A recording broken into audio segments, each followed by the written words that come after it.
have heard about dark web, but have you ever wondered how deep and dangerous dark web could be? In this rapidly evolving world of technology, cyberspace is also breached at mass level. Today, I will be talking you through the dark web, where the parallel economy is flourishing at the expense of our data, information, and definitely money. As leaders, should we really be worried? Now, it's very important for us to take a step back and understand how this fancy verb dark web works.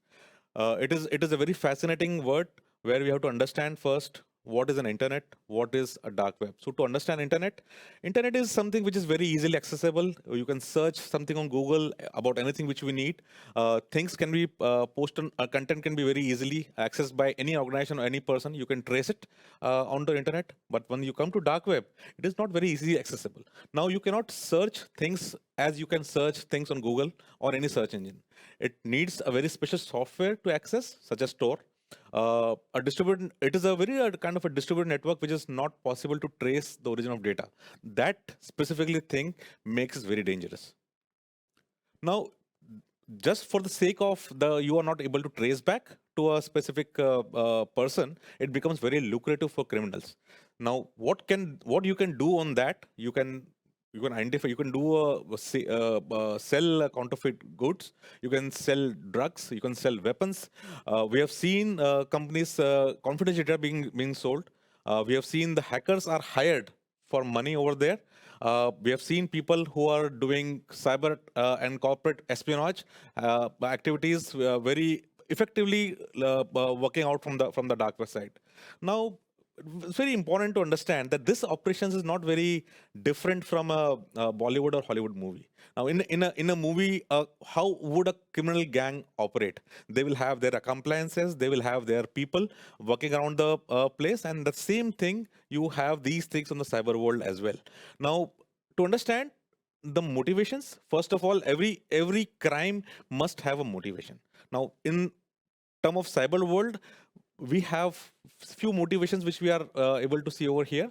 Number one is that you need to be financially motivated. So if I am financially motivated, I need to earn money.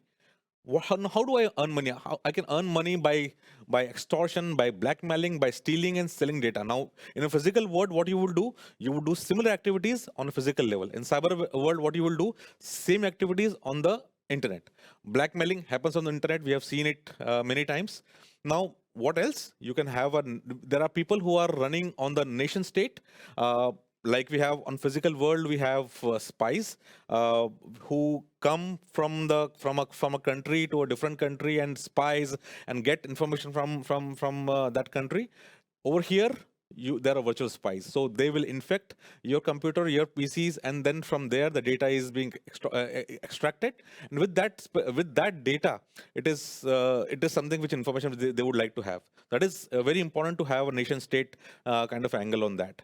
Number three is hacktivism. So hacktivism is kind of a angle where if I want to make myself heard, then I would run some sort of campaign. In a real world, you can organize a big campaign, a rally, and then make yourself heard. Same thing happens over here. You can do a mass hacking, mass defacement of websites, and with that mass defacement, what will happen is people are going to understand and see, oh, this specific a message can be flashed onto the defacement website, and with this message, they can make people know about their motivations as well. So these are the main motivations which typically we talk about on the cyber world. Now, let's come to a kind of a very important part of this session, which is how to understand this parallel economy which is being run on the dark web. The money is definitely a very specific factor in this case. What you can do is, as we have money which is being as we have money which is powering our pockets, which is letting us buy things in our real world. Same thing, the cryptocurrency is something which powers dark web. In dark web, there are multiple sorts of cryptocurrency which are very active: Bitcoin, Monero, and many more. But Bitcoins is something which is leading the segment. You can buy drugs, weapons, counterfeits, data, hire a hacker from there. Isn't that very interesting part of that aspect? Now, to understand, as we are talking about economy and money, it is very interesting for us to understand how these exchanges work. Now, in this scenario, what do you do? There are Bitcoin exchanges. These Bitcoin exchanges helps you to anonymize any transaction which you will have. You can use these Bitcoin mixing services. These mixing services will ensure that your money is untraceable. So what would you do is, at the end of the day, if I want to do some sort of transaction, I would like to have that transaction being untraceable. Should not come back to me. That is something which any of these Bitcoin exchanges which are running on dark web can do. You will be very amazed to understand that there are escrow services. Now, in a real world, you can go to a bank or you can go to a setup where they'll provide you escrow. Now, escrows are also being provided by things in the dark web. Now, what is escrow? Escrow is a kind of a middleman service where it is important to for us to have a trust amongst untrustable. It is something which you should understand, that you're talking about trust within the actors who are operating in the dark web. Very fascinating this part it is. Now, to understand some real cases, some real world cases which are more about motivation, which we have covered earlier. That is really for us to understand how this things have happened in a real world. Now, we discussed something about financially motivated crime, where people are or threat actors or cyber crime actors who are very financially motivated. What do they do? One important thing is that the ransomware. So in a real world, you abduct a child and then ask for a ransom from their parents. Over here, that doesn't happen. Right now, the most prominent thing which is happening today is to abduct the data. So in that case, what they will do is they will go ahead, compromise your systems, and encrypt your data. Now, if you would like to have your data back, you need to pay a lot of money. And these are the very well organized groups, very well defined structure which these guys will have. And the biggest ransom which was paid in a recent times was on Colonial Pipeline, which is in the US. The ransom which was paid was 4.5 million to these operators to ensure that the pipe line becomes operational again. The data is given back to them. So for these actors, typically size does not matter. If you are a startup, you can be targeted. If you are multi-billion-dollar companies, you can be targeted as well. So that is something which is very interesting for us to understand. Now, moving ahead in terms of understanding that, the next examples is on the nation state side.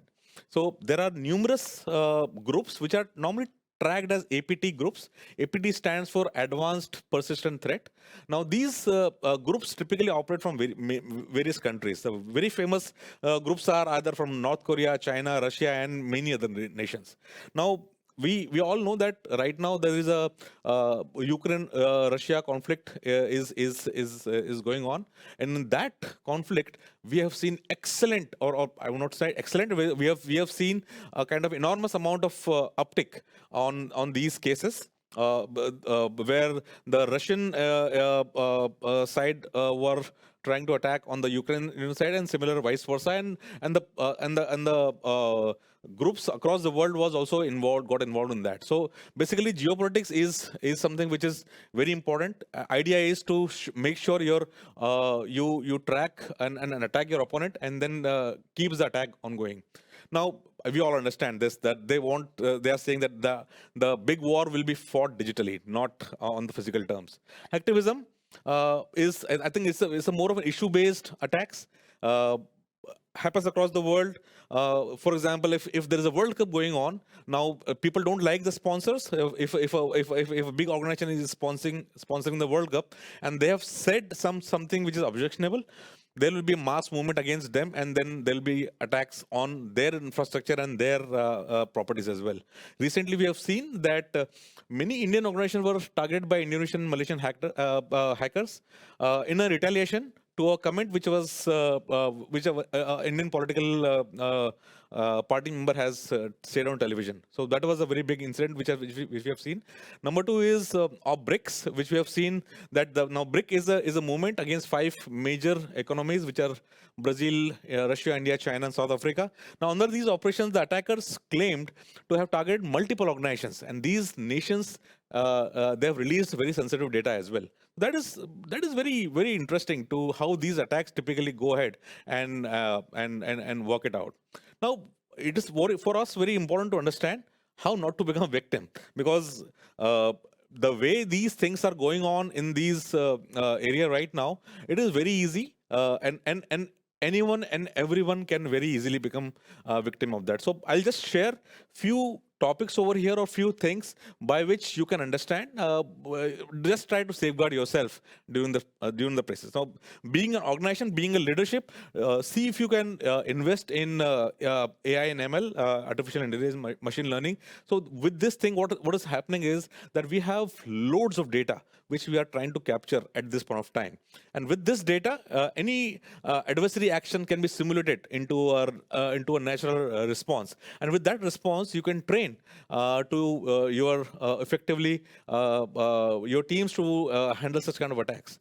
It is very important to understand what is your attack surface, what areas where I can be attacked, and where I can really help in these kind of defenses. Awareness is one of the biggest thing which you will have to understand and see, because with lack of awareness, it is very difficult for us to keep track of these attacks. Now, human is one of the weakest link, and human is something which typically gives out a kind of an onto attack. Just follow the basic password hygiene. Don't use the same password everywhere. We have seen that we log into so many websites day in day out, but I'm sure across the board, what we have seen is that people will have 3 or 4 different passwords, and with that they'll use those password across using a round robin across all their websites which they have. Now imagine one of your password is compromised, you are at risk of compromising a lot more than that one single thing. So very important that you follow those hygiene as well, and don't use the same password everywhere.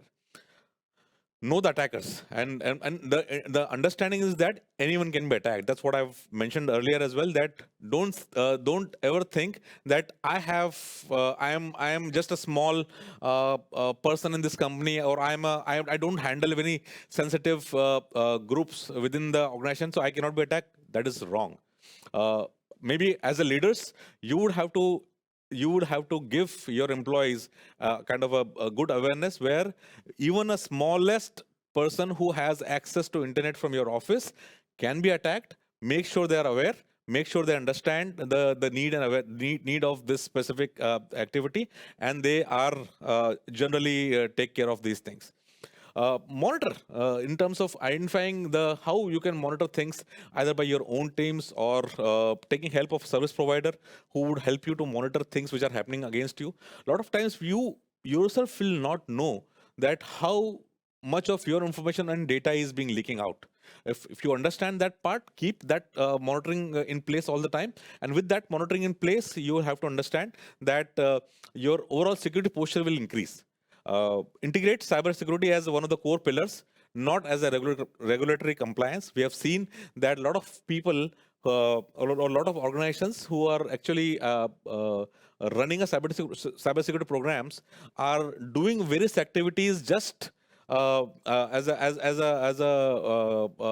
towards complying of the regulatory bodies. Don't do that. Make sure that it becomes kind of a core activity for your organization.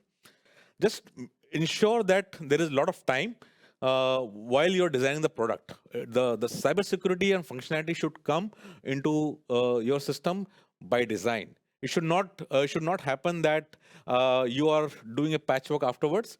Try to implement these security control in the design phase itself. Now, as we have discussed quite a bit of things during the talk today, where we talked about dark web, we talk about internet, where we talk about cyber crimes happening all across the world.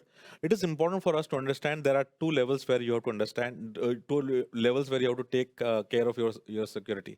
Number one is on the organization level, where you have to ensure there is awareness for your staff, for your each and every members in your staff, where they understand about these threats and take care of that thing. And there is the activities you have to do at organization level, where you have to ensure that your cyber security posture of the company is very tightened and secured. That will help you to fight these threats very effectively and diligently. With that, I wish everyone to be cyber safe and have a nice day.